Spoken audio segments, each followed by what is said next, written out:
Morning. क्या हाल चाल है, कैसे हैं आप लोग भाई? चलिए हम लोग पढ़ रहे हैं रे ऑप्टिक्स में रिफ्लेक्शन ऑफ लाइट पढ़ चुके हैं। आज हम लोग पढ़ेंगे रिफ्रैक्शन ऑफ लाइट, प्रकाश का अपवर्तन। तो आइए हेडिंग करते हैं, प्रकाश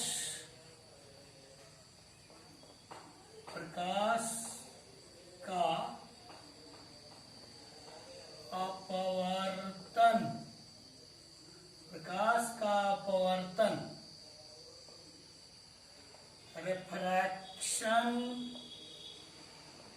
ऑफ लाइट, प्रकाश का अपवर्तन। रिफ्रैक्शन ऑफ लाइट क्या है, प्रकाश का अपवर्तन क्या है, इस पर हम लोगों को विचार करना है। इसके पहले हम लोग properties of light, reflection of light हम लोग पढ़ चुके हैं। हम लोग पढ़े हैं कि light always travels in straight line. जब मीडियम सेम होता है, चेंज नहीं होता है, तो लाइट सीधी रेखा में चलती है। इसको हम लोग पढ़े हैं। जैसे सन से और अर्थ तक लाइट हमको सीधी रेखा में मिलती है। क्यों? क्योंकि सन से और अर्थ तक एक ही मीडियम है जिसको आप एयर कहते हो। लेकिन जब मान लो अगर एक मीडियम से दूसरे मीडियम में लाइट जाती है, तब क्या होता है, इस पर हम लोगों को विचार करना है। जैसे मान लो आप खुले मैदान में बड़ी तेजी से दौड़ सकते हो, और जैसे ही किसी एक कमरे के अंदर आप प्रवेश करते हो जहां बहुत सारे बेंच रखे गए हों, तो क्या आपकी स्पीड जो पहले थी वही कमरे के अंदर रहेगी? आप कहोगे कि नहीं सर, स्पीड कम हो जाएगी क्योंकि ब्रेंच वगैरह बाधक है। अब फिर आप शॉर्टकट रास्ता अपना करके कमरे से जैसे ही बाहर निकलते हो, फिर आपकी स्पीड बढ़ जाती है। इसका मतलब क्या होगा कि जब आप कमरे के बाहर हो, खुले मैदान में हो, तो आपकी स्पीड अधिक है। कमरे के अंदर आप जा रहे हैं तो दो बात हो रही है, एक तो स्पीड कम हो जा रही है आपकी, और दूसरी शॉर्टकट रास्ता अपना करके कमरे से बाहर निकलते हैं, और जैसे ही कमरे के बाहर निकलते हैं फिर आपकी स्पीड बढ़ जाती है। यानी पहली बात कि एक मीडियम से दूसरे मीडियम में लाइट जाती है तो उसका डायरेक्शन, दिशा बदलता है, और स्पीड ऑफ लाइट, उसकी चाल या जिसको आप वेग कहते हो, इसमें परिवर्तन हो रहा है। अर्थात लाइट बेंड हो रही है, अपने एक्चुअल पाथ से डिस्टर्ब हो रही है, और इसी घटना को ही हम रिफ्रैक्शन ऑफ लाइट कहते हैं। अब दो मीडियम थोड़ा सा चर्चा कर ले रहे हैं, आगे और चर्चा करेंगे। जहां मान लो आप खुले मैदान में जैसे हो, आपकी स्पीड अधिक है, यानी जहां स्पीड ऑफ लाइट फास्ट अधिक हो, जहां प्रकाश की चाल जिस मीडियम में अधिक हो, उसको आप रेयर मीडियम कहते हो। रेयर, विरल, जिसके साधारण भाषा में आप कह सकते हो कि मॉलिक्यूल्स बहुत दूर दूर है। और जिस मीडियम में स्पीड ऑफ लाइट कम हो, उसको डेंसर, सघन, जिसके मॉलिक्यूल्स पास पास हो, कम हो या अधिक हो, तो उसको हम डेंसर कहते हैं। जहां स्पीड ऑफ लाइट जिस मीडियम में कम होती है, उस मीडियम को हम डेंसर मीडियम कहते हैं।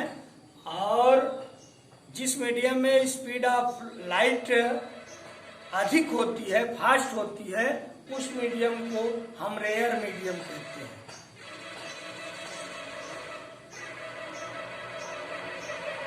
तो जब प्रकाश की किरण एक माध्यम से दूसरे माध्यम में जाती है तो उसके वेग में परिवर्तन होता है, और वेग में परिवर्तन होने के कारण वह अपने पाथ से विचलित होती है, और इसी घटना को हम प्रकाश का अपवर्तन कहते हैं या रिफ्रैक्शन ऑफ लाइट कहते हैं। Bending of light when it passes one medium to another medium with different optical density is called refraction of light. Different optical density, अभी हम आगे ऑप्टिकल डेंसिटी के बारे में थोड़ा सा चर्चा करेंगे। When light goes from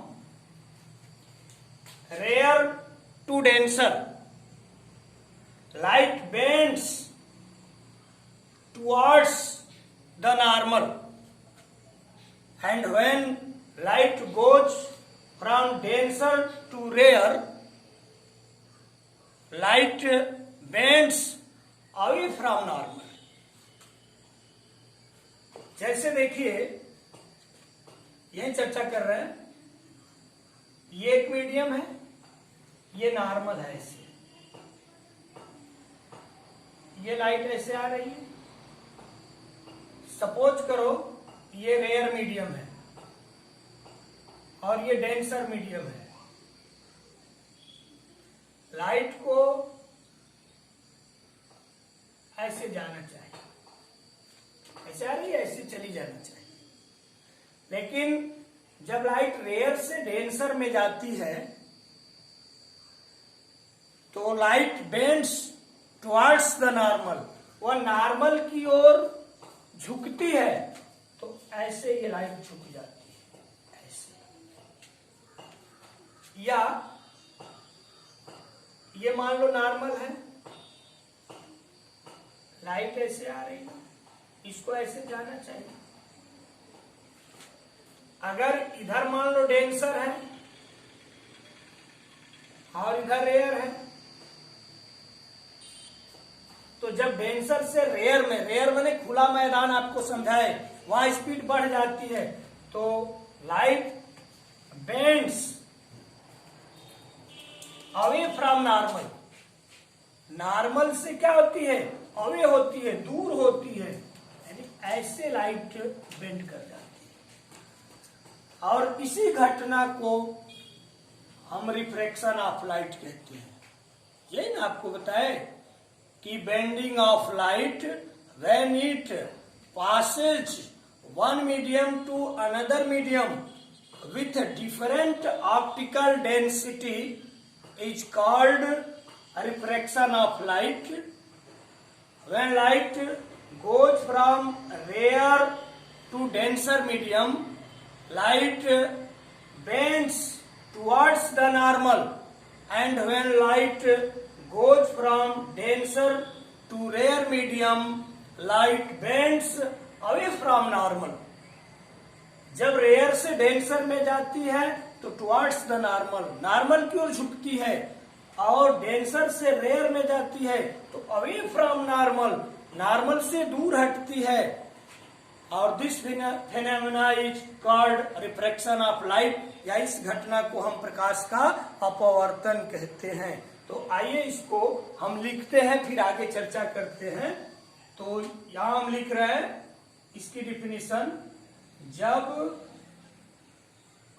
प्रकाश की किरण एक माध्यम से दूसरे माध्यम में जाती है तो वेग में परिवर्तन होता है, जिसके कारण प्रकाश की किरण अपने पथ से विचलित हो जाती है, या तो अभिलंब की ओर झुक जाती है, या अभिलंब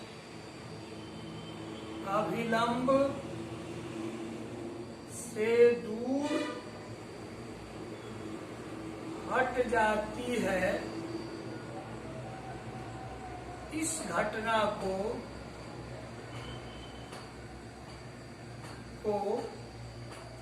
प्रकाश का अपवर्तन कहते हैं।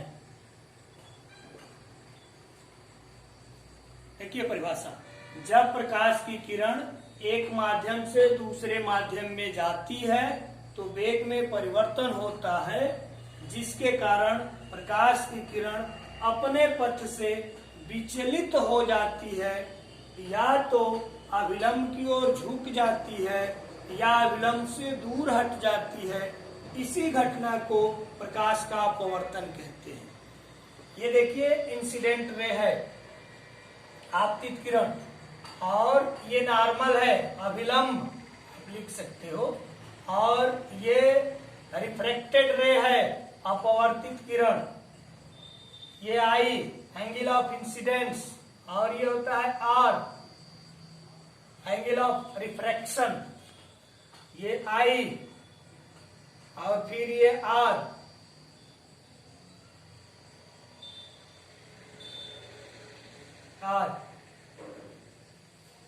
इसको आप लिख सकते हो। ये विरल माध्यम, ये सघन माध्यम। तो हमने डिफिनीशन क्या लिखा कि जब प्रकाश की किरण एक माध्यम से दूसरे माध्यम में जाती है तो उसके वेग में परिवर्तन होता है। वेग में परिवर्तन होने के कारण प्रकाश की किरण अपने पथ से विचलित होती है, या तो अभिलंब की ओर झुकती है या अभिलंब से दूर हटती है। इस घटना को हम प्रकाश का अपवर्तन कहते हैं। ये फिगर बन जाएगा। आप चाहो तो इस फिगर की व्याख्या कर सकते हो। यहाँ लिख सकते हो कि जब प्रकाश की किरण रेयर मीडियम से डेंसर मीडियम में जाती है तो अभिलंब की ओर झुकती है, और जब प्रकाश की किरण डेंसर से रेयर मीडियम में जाती है तो अवे फ्रॉम नॉर्मल, अभिलंब से दूर हटती। कोई दिक्कत? हम आपको बताए प्रकाश का अपवर्तन, जब प्रकाश की किरण एक माध्यम से दूसरे माध्यम में जाती है तो उसके वेग में परिवर्तन होता है, जिसके कारण वह अपने पथ से विचलित होती है, या तो अभिलंब की ओर झुकती है या अभिलंब से दूर हटती है। इस घटना को हम प्रकाश का अपवर्तन कहते हैं। जब प्रकाश की किरण रेयर मीडियम से डेंसर मीडियम में जाती है तो टुवर्ड्स द नॉर्मल, अभिलंब की ओर झुकती है, और जब प्रकाश की किरण डेंसर मीडियम से रेयर मीडियम में जाती है तो अवे फ्रॉम नॉर्मल, नॉर्मल से दूर हटती है। इसको आपतित किरण, अपवर्तित किरण, अभिलंब, आपतन कोण, अपवर्तन कोण, आपतित किरण, अपवर्तित किरण, अभिलंब। ठीक है, ये आप चाहो तो इसको मिटा सकते हो, या ऐसे इसको जाना चाहिए लेकिन झुक गई इधर, इसको ऐसे जाना चाहिए लेकिन दूर हो गई, नॉर्मल से दूर हो गई। अब अपवर्तन के कारण यानी बेंडिंग ऑफ लाइट को ही रिफ्रैक्शन कहते हैं। फिर से एक बार सुन लीजिए, बेंडिंग ऑफ लाइट को ही क्या कहते हैं? रिफ्रैक्शन कहते हैं।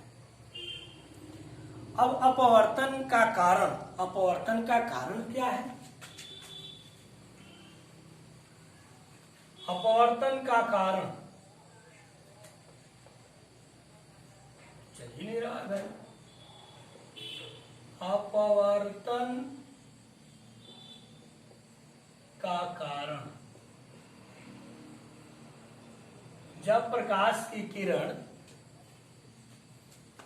अपवर्तन का कारण अलग अलग माध्यमों में प्रकाश की चाल अलग अलग होती है। इसको लिख लेते हैं, अलग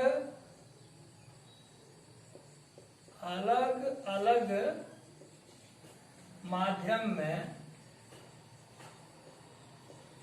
प्रकाश की चाल अलग अलग होती है, अलग अलग होती है। और जब प्रकाश की इसी कारण प्रकाश की किरण एक माध्यम से दूसरे माध्यम में जाने पर अपने पथ से विचलित हो जाती है। यही अपवर्तन का कारण है कि अलग अलग माध्यम में प्रकाश की चाल अलग अलग होती है, जिसके कारण एक माध्यम से दूसरे माध्यम में प्रकाश की किरण जाने पर अपने पथ से विचलित हो जाती है। यह अपवर्तन का कारण है। अब आइए अपवर्तन के नियम, लॉज ऑफ रिफ्रैक्शन, अपवर्तन के नियम।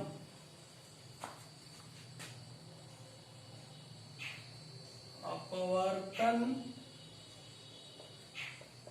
के नियम, laws of refraction,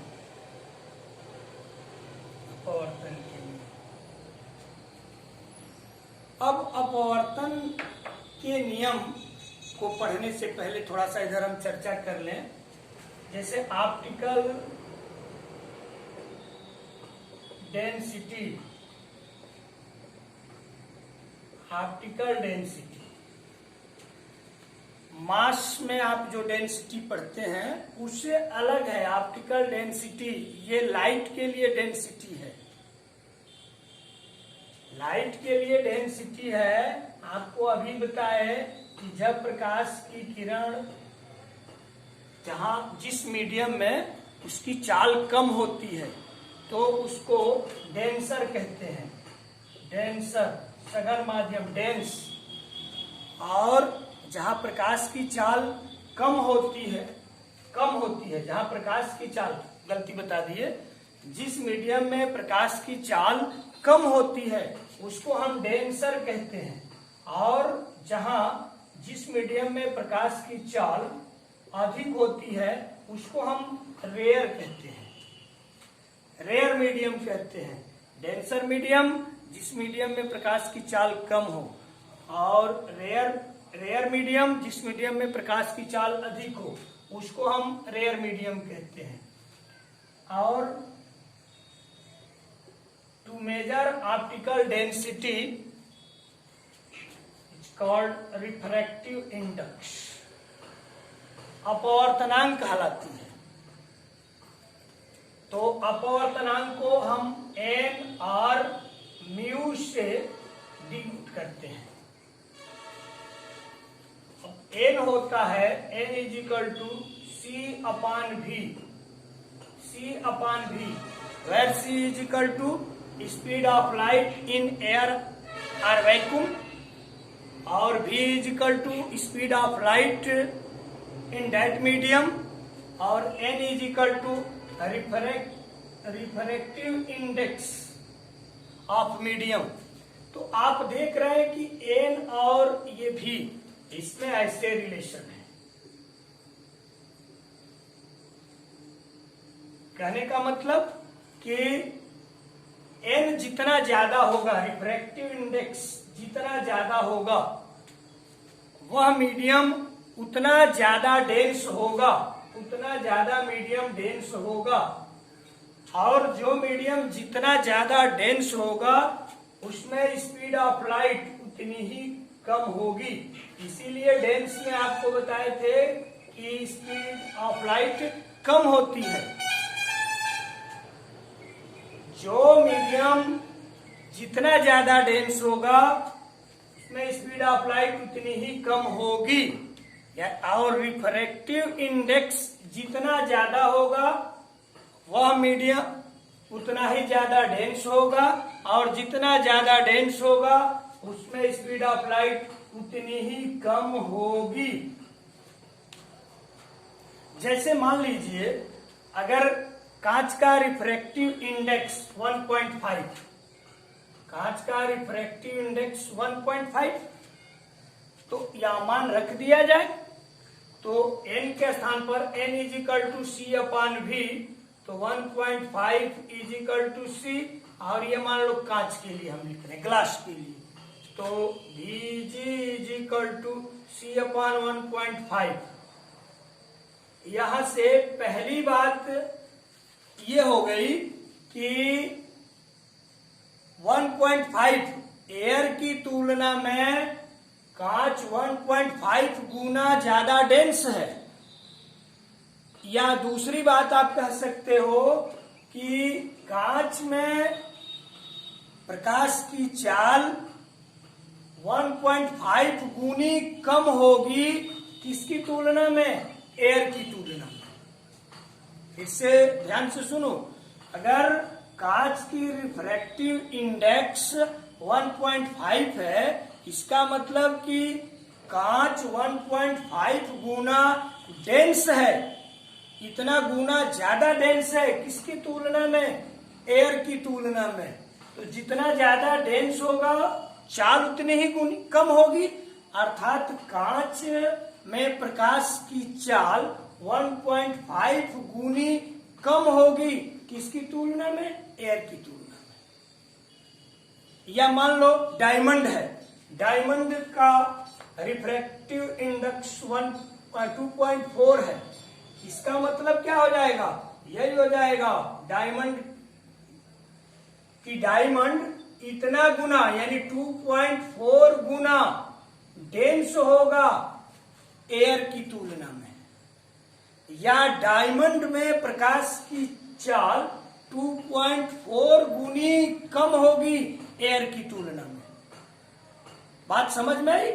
optical density को जिस संख्या से मेजर किया जाता है, यानी रिफ्रैक्टिव इंडेक्स एक नंबर है जिससे हम ज्ञात करते हैं, दो माध्यमों में प्रकाश की चाल की हम तुलना करते हैं, और जो जितना ज्यादा डेंस होगा उसमें प्रकाश की चाल उतनी ही कम होगी। क्लियर हुआ? जैसे कांच का अपवर्तनांक 1.5 है, इसका मतलब कि कांच 1.5 गुना ज्यादा डेंस होगा एयर की तुलना में, और कांच में प्रकाश की चाल 1.5 गुनी कम होगी एयर की तुलना में। डायमंड का रिफ्रैक्टिव इंडेक्स यानी अपवर्तनांक 2.4 है, इसका मतलब कि डायमंड में या डायमंड प्रकाश की तुलना में 2.4 गुना डेंस होगा, और डायमंड में प्रकाश की चाल 2.4 गुनी कम होगी एयर की तुलना में। तो अपवर्तन के दो नियम, अब अपवर्तन के दो नियम कौन कौन से हैं? पहला नियम है कि आपतित किरण, अपवर्तित किरण और अभिलंब तीनों एक ही तल में होते हैं। पहला नियम, आपतित किरण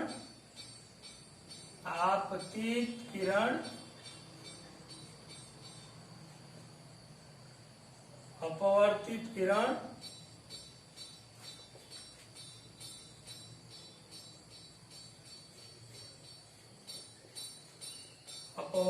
किरण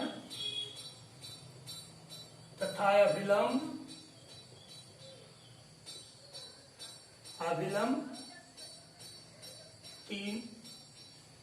तीनों एक ही तल में होते हैं। आपतित किरण, अपवर्तित किरण तथा अभिलंब तीनों एक ही तल में होते हैं।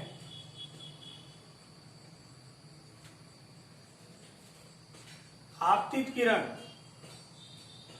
Incident ray, refracted ray and normal lies in same plane and incident point या point of incidence, ठीक है। Incident ray, normal and refracted ray lies in same plane and the point of incidents, एक ही point पर ये तीनों एक ही तल में होती हैं, मिली होती हैं। दूसरा नियम इसका है, इसको समझने के लिए, जैसे मान लीजिए ये यहां हम ऐसे नॉर्मल खींच दिए, ऐसे ये किरण आ रही है, ऐसे निकल जाती है। ये मान लीजिए I1 है, इसको हमने R1 मान लिया। I1 इसको बदल रहे हैं, एंगल ऑफ जो इंसिडेंस है इसको बदल रहे हैं, ऐसे कर दी, ऐसे हो गया। ये मान लीजिए I2 हम कर दिए, ये R2 हो गया। फिर इसको ऐसे मान लीजिए हम बदल रहे हैं,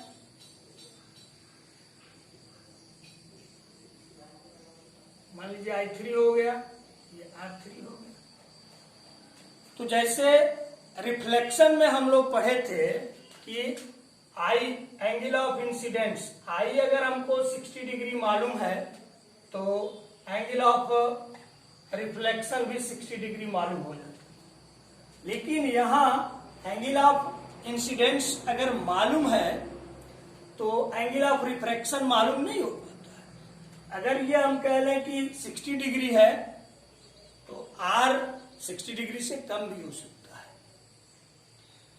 यानी इसको हम बदल रहे हैं तो आर बदल रहा है लेकिन सेम नहीं मिलता है। अब ये एक समस्या हो गई। रिफ्लेक्शन में जितना आई होता था उतना ही आर होता था, यहां आई के बदलने से आर बदल रहा है लेकिन सेम नहीं बदल रहा है। अब इस समस्या को हल करने के लिए स्नेल ने एक नियम दिया कि ये जो नॉर्मल के साथ कोण बन रहा है उसका साइन, यानी साइन I1, और इसका नॉर्मल के साथ कोण बना है sine R1 is equal to sine I2 upon sine R2 is equal to sine R3 upon sine R3। इसका मान निश्चित होता है, इसको हम कहते हैं कांस्टेंट, और यही स्नेल का नियम है। आई के बदलने से आर बदल रहा है लेकिन सेम नहीं बदल रहा है। लेकिन जब साइन के साथ इसका रेशियो देखा गया, sine I1 upon sine R1, sine I2 upon sine R2, sine I3 upon sine R3, तो इसका मान बराबर आया और एक कांस्टेंट आया। इसी को हम स्नेल का नियम कहते हैं। The ratio of sin I upon sin R is equal to constant for given medium। इसको स्नेल का नियम कहते हैं। इसको हम कैसे और लिखते हैं, ऐसे लिख लेते हैं, sine I upon sine R is equal to 1 and 2। Refractive index of second medium with respect to first medium 1n2, इसको हम लिखते हैं n2/n1। इसी को हम ऐसे लिख देते हैं n1 sin I is equal to n2 sin R। ये मान लीजिए इधर का जो मीडियम है उसका रिफ्रैक्टिव इंडेक्स हम n1 मान लिए, इधर n2 मान लिए, n1 और n2 मान लिए, तो n1 sin I is equal to n2 sin R। इसको आप जरूर याद रखिएगा, इसका हम यूज बार बार करेंगे। यानी दूसरा नियम हम लिख सकते हैं, दूसरे नियम को स्नेल का, कि प्रकाश के एक निश्चित वर्ण, प्रकाश के एक निश्चित वर्ण तथा माध्यम के एक युग्म के लिए sin I upon sin R का अनुपात कांस्टेंट होता है, जिसे माध्यम का अपवर्तनांक कहते हैं, जिसे माध्यम का अपवर्तनांक कहते हैं। प्रकाश के एक निश्चित वर्ण के लिए, प्रकाश के एक निश्चित वर्ण के लिए तथा माध्यम के एक युग्म के लिए sin I और sin R का अनुपात कांस्टेंट होता है, जिसे माध्यम का अपवर्तनांक कहते हैं। इसे ही स्नेल का नियम कहते हैं, जो आपको बताए the ratio of sin I upon sin R is equal to constant for given medium for light. The ratio of sin I upon sin R is equal to constant to given medium for light. Light के लिए जो माध्यम दिया गया है उसके लिए sin I और sin R का रेशियो कांस्टेंट होता है, इसको स्नेल का नियम कहते हैं। इसको ध्यान में रखिएगा, ये हम बार बार यूज करेंगे। फिर से एक बार हम इसको बता दे रहे हैं अपवर्तन के नियम को, कि अपवर्तन के दो नियम होते हैं, आपतित किरण, अपवर्तित किरण, और आपतन बिंदु पर खींचा गया अभिलंब, ये तीनों एक ही तल में होते हैं। और दूसरा, प्रकाश के एक निश्चित वर्ण के लिए तथा माध्यम के एक युग्म के लिए sin I और sin R का अनुपात एक नियतांक होता है, जिसे माध्यम का अपवर्तनांक कहते हैं और इसे स्नेल का नियम कहते हैं। तो आज हम लोग पढ़े रिफ्रैक्शन ऑफ लाइट, प्रकाश का अपवर्तन। प्रकाश का अपवर्तन किसे कहते हैं। दूसरा पॉइंट हम लोग पढ़े अपवर्तन का कारण क्या है। तीसरा टॉपिक हम लोग पढ़े अपवर्तन के नियम। अब इसमें हम आगे आपको बताएंगे कि जब रेयर से डेंसर में प्रकाश की किरण जाती है तो टुवर्ड्स द नॉर्मल, नॉर्मल की ओर क्यों झुकती है, और जब डेंसर से रेयर में जाती है तो अवे फ्रॉम नॉर्मल, नॉर्मल से दूर क्यों हटती है, इसके बारे में चर्चा करेंगे। और रिफ्रैक्टिव इंडेक्स, अपवर्तनांक के बारे में हम लोग अगले वीडियो में चर्चा करेंगे। तो इसको देख लीजिए, कहीं परेशानी हो तो आप पूछ लीजिएगा। ठीक है, पढ़ते रहिए, अपना ध्यान रखिए, मजबूती से पढ़िए, मेहनत करिए। हम लोग आप लोगों के साथ एकदम लगे हुए हैं। ठीक है, तो फिर कल मिलते हैं। Okay, bye.